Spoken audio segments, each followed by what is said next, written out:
Well, I'm gonna take a funny stance on that because I definitely have met a lot of people, particularly in the West, that are definitely on this serious spiritual journey, and they don't meditate. They do not. They don't even know how, and their brains raging, but they wear robes and they, say all the right things, and definitely can talk about gurus and all this other sort of stuff. So I think that the spiritual journey, which doesn't necessarily have a physical manifestation in terms of dress or nature of speech. I was walking in Ubud in Bali, which is kind of this yoga mecca, after having just meditated, and I also ate a huge plate of delicious pork products. And I was just smiling at people as much as I could from a really authentic place.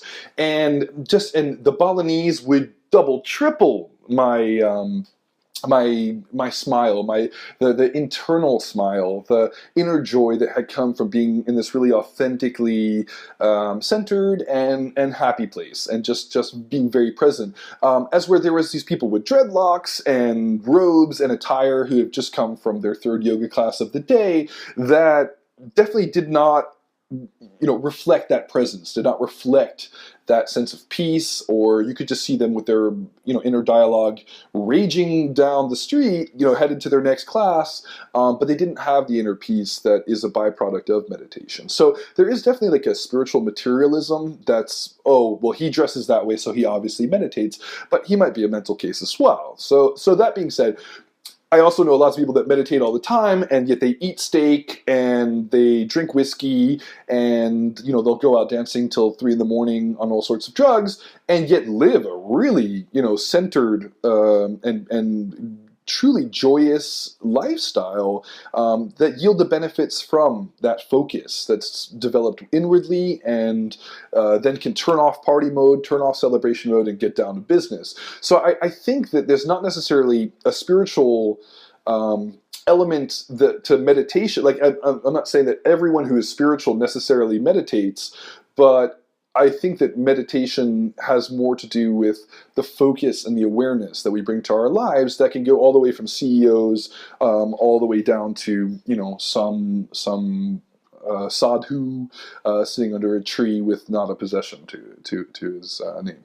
I have a similar experience in Ubud in Bali when I was there, and it's funny that two people visiting the same place at two different times come away with pretty much the same level of experience from it. I definitely saw this focused mentality, but I didn't feel it was focused on a level of meditation. But I'm here for my 2 weeks, and I'm going to get my spiritual journey out of this. That's what I paid for, and that's what I'm going to get. And that's the same vibe that kind of came across from these people that, like you said, were on their third yoga class of the day. And I think between exactly what you said, the daily practice of meditation might not need to incorporate the spiritual aspect of it, but we can almost kind of view it from more of a body upkeep in a mental, mind, body, spirit connection thing, but not necessarily focusing on the spiritual part, but focusing on a different way to upkeep ourselves in this world by making us more focused, making us more attentive, being able to quiet our minds in such a way that really illuminates the parts of our daily lives that are getting crowded by the white noise that we're having in our heads. So it's really, as we're kind of discussing this word, we're starting to unveil the fact that maybe the two aren't really interrelated as much as people want to think and people want to talk about.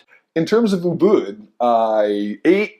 I guess I prayed, or if you want it, but didn't really just feel that love all over the place, especially from people dressed the part.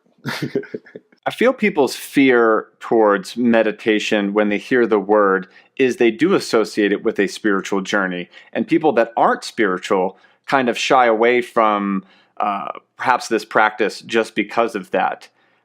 When a case in point would be there are people that are maybe employing these ideas of meditation without necessarily making it anything about spirituality. They're using their experimental phase in their life, whether they go to college and they're doing drugs and they're exploring the concepts of their minds, they're already bringing these forms of meditation that maybe people get without drugs, but they're bringing it into their lives without even knowing that they're bringing it into their lives. Definitely. I would say that the physiological sensation of eating something like psychedelic mushrooms, which I have dabbled with, perhaps to excess, some would say, had a fondness for it.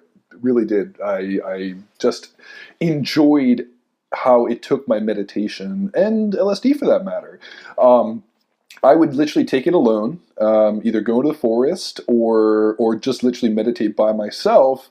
So for me, it was about placing the intention with it and allowing it to guide it. So it's actually a tool, I believe, and it enhanced a lot of the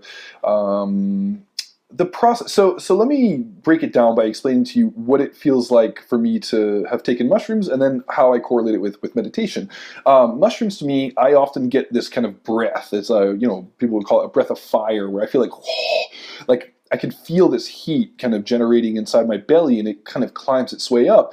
In the yogic tradition, one would call that Kundalini energy, which is why I think some people freak out, because they have really unexamined elements of their psyche, and it's kind of forcing them to look at it. Where meditation would be a far more gentle process, because I feel the same exact fire when I meditate that kind of creeps its way from my belly, and once it gets to what would refer to as the third eye, or kind of my head, once I can feel that fuzzy kind of warm energy through the way that I meditate, get there, then that's when I break into trance. So I'll be on an airplane, a bus, a train very often, and I'll be meditating, and all of a sudden I'm like, I'm nodding forward. I'm conscious of what's going on around me, but at the same time, I'm in this trance where, whether it's a question maybe that's been posed, or just really I'm just witnessing the images in my mind, that wherever this,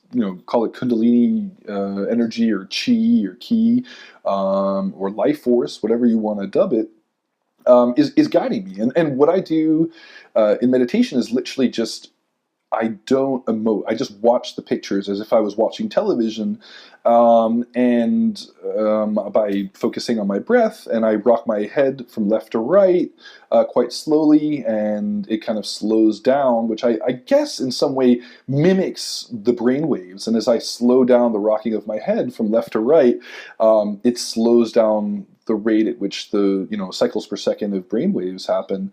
But it ultimately gets me into a trance. And I think, with psychedelics, for example, I've definitely seen people who were like locked into a trance. They maybe have taken too much, and, they're not fighting the process. Or ayahuasca, for example, which you close your eyes and you're in another world entirely.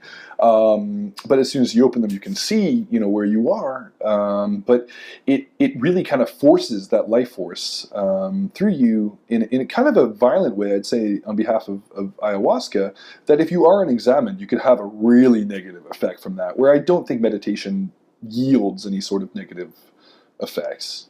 I think that's an interesting point that we should explore, because first I would like to just put out to the audience that, which you already kind of mentioned, a lot of these psychedelics, ayahuasca, peyote, LSD, are taken as a tool in a way of people that are using it, that already know how to access these portions of their being without those tools. So before someone just jumps in and says, well, I'm going to do these things just so I can reach this level of enlightenment, I don't think you're going to get there. I think you're going in with the wrong mentality. I'm sure you could, speak to that, which you will, and that's not the right approach to entering on this journey.